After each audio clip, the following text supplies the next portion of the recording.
Mheshimiwa Rais, kwa ujumla tulifuatilia matumizi ya rasilimali za umma katika utekelezaji wa miradi 1864 ambapo miradi 913 ilibainika kuwa na kasoro.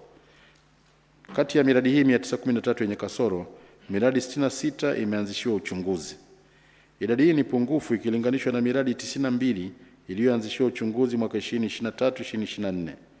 Idadi hii inaonyesha kuwa miradi inayoanzishiwa uchunguzi inapungua, hatua inayotokana na ufuatiliaji wa TAKUKURU katika utekelezaji wa miradi hiyo.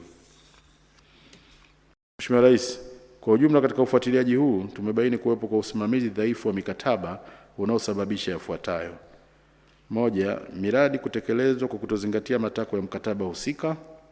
2, wakandarasi kulipwa fedha kwa kazi ambazo hazikutekelezwa. 3, kutokatwa kwa kodi ya zuio katika baadhi ya miradi. 4, ubora wa kazi na vifaa usioridhisha. 5, kutozingatiwa kwa sheria ya ununuzi wa umma ya mwaka 2023. Na 6, kufanyika kwa malipo zaidi ya matakwa ya mkataba. Mheshimiwa Rais, dosari zinazobainika katika ufuatiliaji wa matumizi ya rasilimali za umma katika utekelezaji wa miradi ya maendeleo zimekuwa zikijirudia. Kwa ridhaa yako, naomba kuchukua fursa hii kuwakumbusha wote wenye dhamana ya kusimamia miradi hii, hususan maafisa masuhuli ambao ni makatibu wakuu wa wizara, makatibu tawala wa mikoa, wakurugenzi wa halmashauri pamoja na viongozi wa taasisi za umma kuimarisha usimamizi ili kuepukana na dosari zinazobainika zikijirudia kila mwaka.